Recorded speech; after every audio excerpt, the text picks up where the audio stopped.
And now offer the floor to the Honourable Minister for Sports and Youth, the Honourable Jese Saukuru. You have the floor, sir.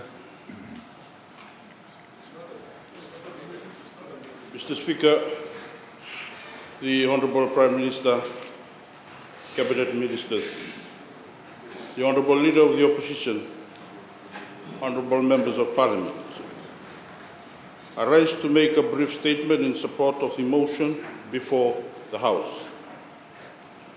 Mr. Speaker, before I proceed, I would like to take a moment to express my sincere gratitude to the Almighty God for His guidance and blessings throughout my journey. It is through His grace that we find the strength and wisdom to serve our nation and empower our young people. I take this opportunity to thank Honourable Naivalurua for his contribution, and hopefully my contribution will shed some light on the issues he has raised. I also take this opportunity to thank our Special Olympic team that recently participated in the Berlin World Games in Germany. Special Olympic Fiji returned home with 3 gold, 6 silver, and 4 bronze medals.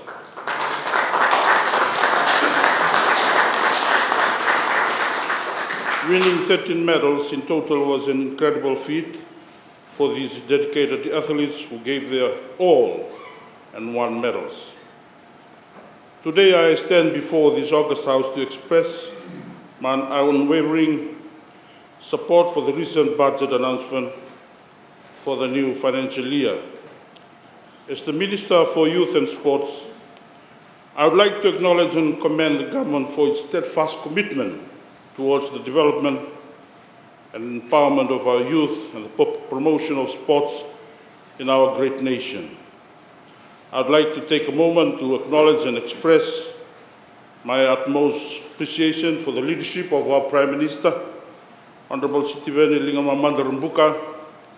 As a newly formed coalition government, he has demonstrated exceptional dedication and vision in steering our nation towards prosperity and progress. Under his guidance, we have witnessed a renewed commitment to the well-being and empowerment of our youth and the promotion of sports in Fiji. I also wish to thank the Deputy Prime Minister and Minister for Finance, Strategic Planning, National Development and Statistics and his team for their tireless efforts in developing this budget. Crafting a budget that addresses the diverse needs of our nation is a complex task requiring meticulous planning, consultation and foresight. With this team, government has ensured that the budget reflects the priorities and aspirations of our people. This is a budget for a new Fiji, where we, as a nation, we are all building our future together.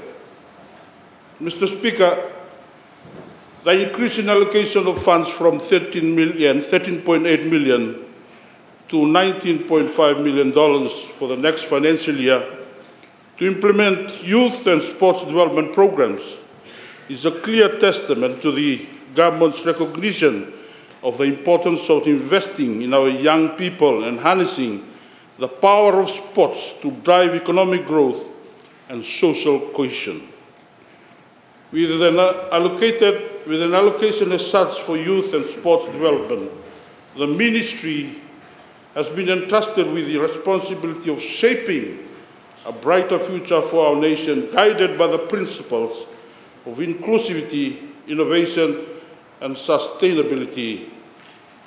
The significance of this budget allocation cannot be understated, as it provides us with the necessary resources to effectively execute our strategic plans and initiatives. It is a clear indication of the government's commitment to the well-being and prosperity of our youth, who make up a substantial portion of our population. We have approximately 925,000 people residing in our beautiful country. And a significant 40% of this population consists of youth aged between 15 to 35 years. Also for sports, which was once considered a mere recreational activity, has transformed into a robust industry with significant economic potential for Fiji.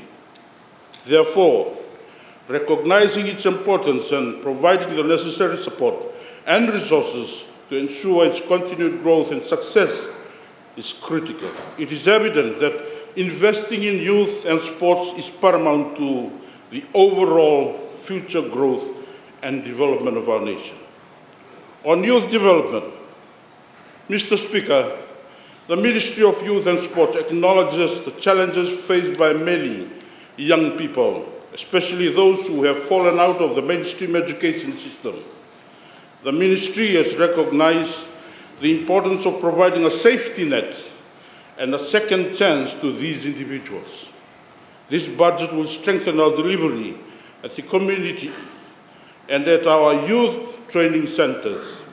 We have 5 training centers across Fiji, specializing in carpentry, organic agriculture, disaster risk reduction, and climate change adaptation, livestock training programs, music, and aquaculture. Out of the 5 youth training centers, 4 are currently in operation, while the one in Yavitu, Kandavu, needs to be restored due to damages sustained during Cyclone Harold in 2020. I am happy to announce that there is funding allocated in this budget for the restoration of this youth training center to ensure its full operation in the next financial year to serve the youths of Kandavu. These centers serve as platforms for skill development, providing opportunities for young people to learn and acquire valuable vocational skills. Mr. Speaker, the geographical distribution of villages and youth clubs across Fiji adds another layer of complexity to our efforts. Our nation comprises many remote and isolated communities, making access to resources, education, and opportunities a significant challenge for our young population. It is crucial that we recognize the unique circumstances faced by these communities and work towards bridging the gap. Mr. Speaker, this increased budget will assist us address some of these geographical barriers and provide equal access to resources and opportunities to ensure that no young person is left behind.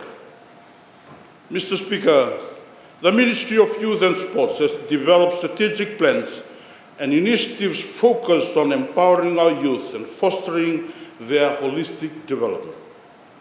We have set strategic goals that encompass areas such as productive and economically empowered youth, health and well-being, and sports development.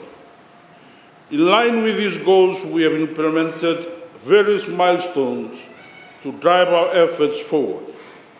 These milestones include initiatives such as youth entrepreneurship programs, grant assistance for youth movement activities, the development of national youth policies, strengthening youth club registration, and the establishment of cooperatives.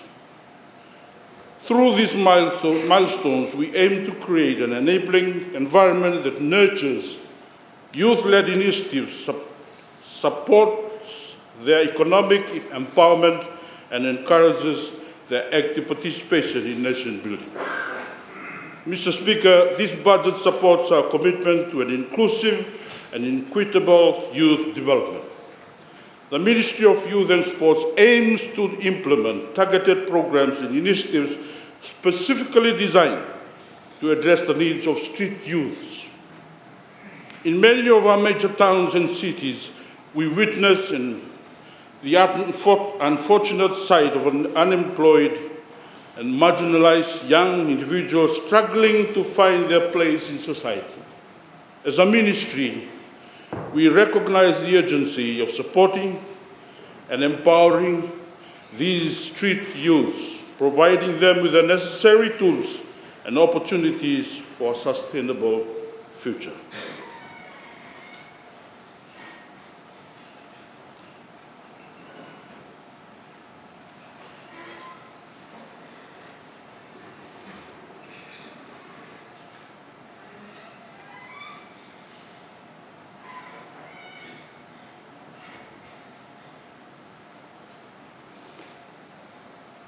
Furthermore, we will emphasize the importance of mental health and well-being for our youths. Many of them have experienced trauma, abuse, and neglect, leaving lasting emotional scars. By offering counseling services, mentorship, and psychological support, we aim to restore their self-esteem, resilience, and overall well-being. Mr. Speaker, also I firmly believe that it is our responsibility to equip our youth with the knowledge and skills necessary to understand and respond to the challenges posed by climate change and natural disasters. I am pleased to inform that the budget allocation for youth and sports development recognizes the significance of this issue and provides ample support to ensure our youth are well informed and prepared. This is accomplished through our Certificate 1 in the Resilience Program offered at our youth training centers. As custodians of our nation's future, our youth must be empowered to understand and respond to these challenges effectively. By integrating these topics into our educational programs, youth clubs, and community activities, we can foster a generation of informed and resilient individuals who are equipped to mitigate the impacts of climate change and effectively respond to natural disasters. We will also collaborate with relevant stakeholders, including international organizations, NGOs, and local communities, to explore new strategies, technologies, and best practices. This collaboration will provide our youth with valuable opportunities for knowledge exchange, capacity building, and the sharing of experiences in addressing climate-related challenges. Mr. Speaker, in our commitment to fostering productive and economically empowered youth, it is crucial that we provide the necessary support and resources for income-generating projects amongst other youth-led initiatives. Recognizing the potential and entrepreneurial spirit of our young people, I am delighted to note that the budget allocation for youth and sports development includes grants specifically aimed at supporting income-generating projects for our youth. Youth entrepreneurship is a powerful tool for economic growth, job creation, and poverty reduction. By encouraging and supporting our young people in their entrepreneurial endeavors, we empower them to become self-reliant, contribute to the economy, and drive innovation. These income-generating projects not only provide financial stability, but also instill valuable skills, confidence, and a sense of purpose in our youth. Moreover, the grants for income-generating projects serve as a stepping stone for our youth to explore and capitalize on emerging economic sectors. It is important to note that these grants are not merely financial support, but also come with mentorship and guidance. This holistic approach ensures that our young entrepreneurs have access to the tools and support systems necessary for long-term success. On sports development, Mr. Speaker, the budget announcement reflects the government's recognition of the emerging potential of the sports sector as a strong contributor to our economy. The funding in the next financial year will enable us to replace the national stadium synthetic tracks that is in dire need of repairs.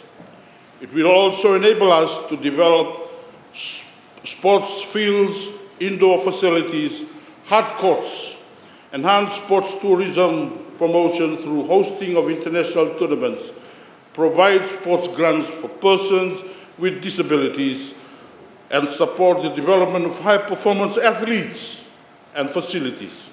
By doing so, we create an environment that encourages sports participation, fosters talent development, and positions Fiji as a leading sporting destination in the region. This funding also provides the relevant support for the administration of the Fiji National Sports Commission, Fiji Sports Council, and the Boxing Commission of Fiji. Mr. Speaker, through the Fiji National Sports Commission, we implement sports outreach programs in communities. Beyond the individual benefits, sports development also has a profound impact on our communities. Through this budget, we will engage and empower communities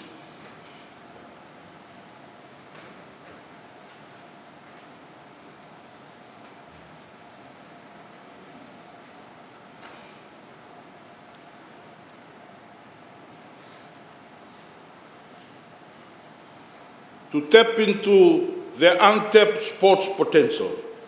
Many talented individuals reside in our rural communities, and they lack the resources and opportunities to showcase their skills and reach their full potential.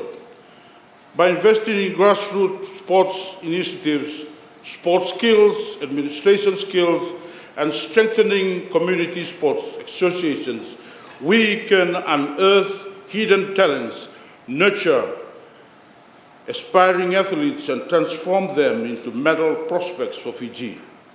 This not only brings pride to our nation, but also inspires future generations and serves as a catalyst for community development. Mr. Speaker, in addition, I would like to inform that this budget also supports the opportunity for overseas sporting tours. Major sporting tours in the new financial year includes Rugby World Cup preparation and participation, Pacific Games preparation and HSB Sevens, Touch Rugby World Cup, World Athletics Championships, Pacific Games preparations, World Bowls Championships, Champion versus Champion, and World Indoor Singles. Cricket 2020 Pacific Cup, ICC Women's 2020 World Cup, East Asia Pacific Qualifier, ICC Women's Under-19 Cricket World Cup, East Asia Pacific Qualifier. These tours provide our athletes with valuable exposure, enabling them to compete with their international counterparts and gain valuable experience. Such experiences not only enhance their skills and performance, but also promote cross-cultural exchange, fostering greater understanding and appreciation among nations. Furthermore, Mr. Speaker, the budget allocation allows us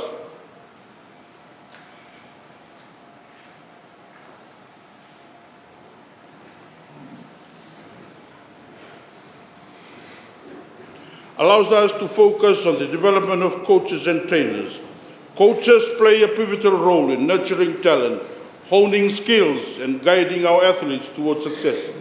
By investing in the development and capacity building of coaches, we ensure that our athletes receive the best possible guidance and support.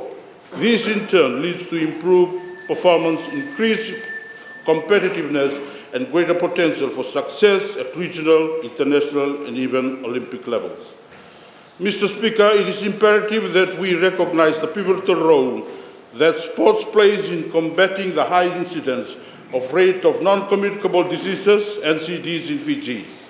By investing in sports, we not only strengthen our communities through social cohesion, but also promote physical activity and healthier lifestyles, thereby addressing the pressing issues of NCDs.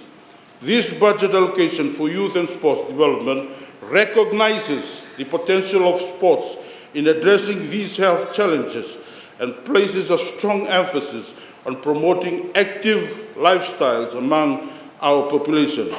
Fiji, like many other nations, faces a substantial challenge in combating NCDs.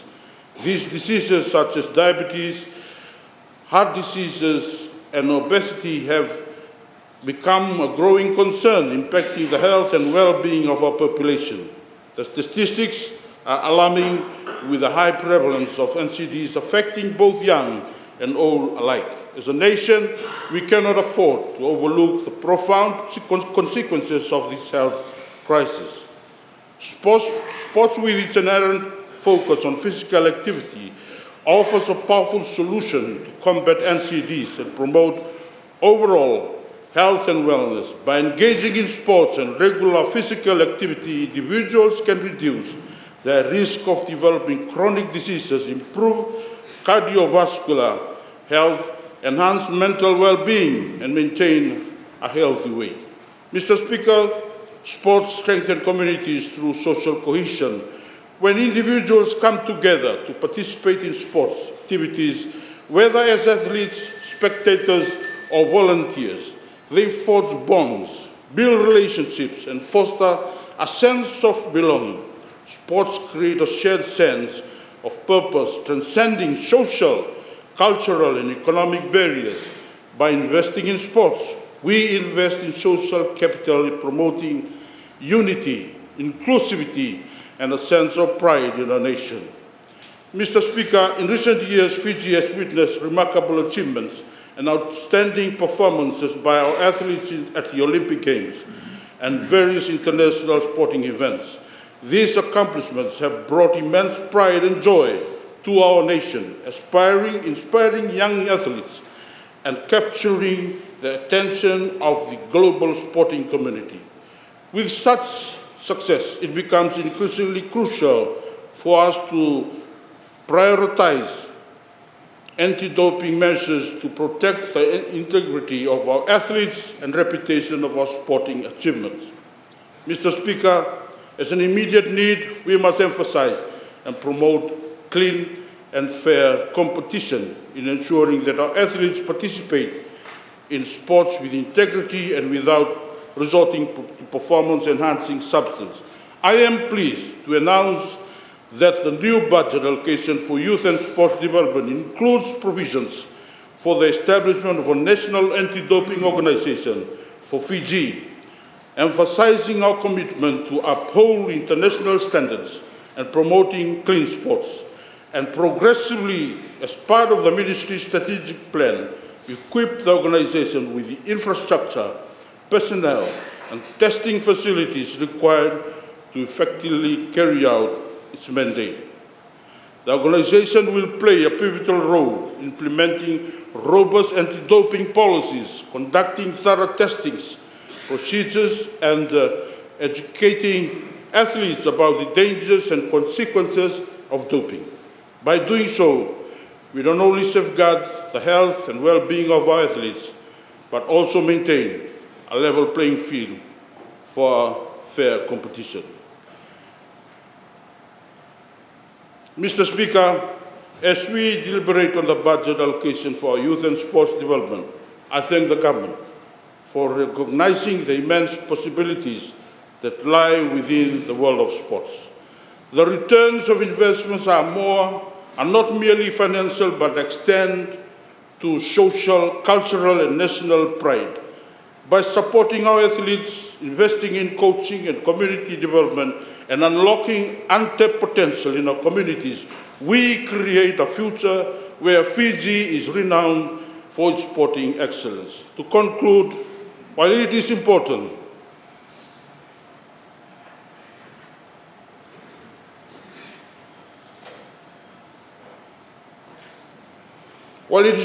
to acknowledge that not all our budget requests have been fully captured, we must commend the government for its prudent fiscal management and the fair distribution of resources across various sectors.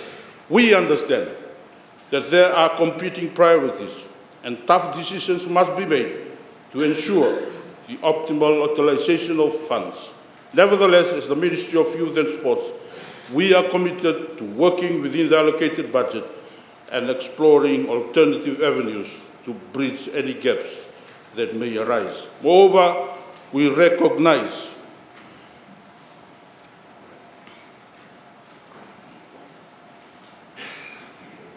the importance of collaboration and partnership in achieving our goals.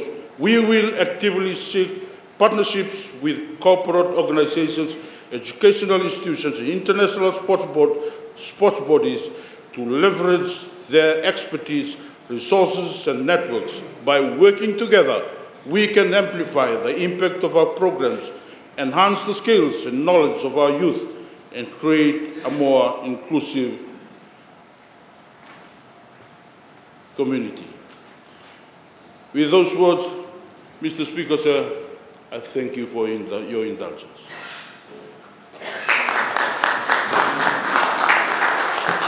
Thank you, the Honourable Minister for Sports, for your contribution.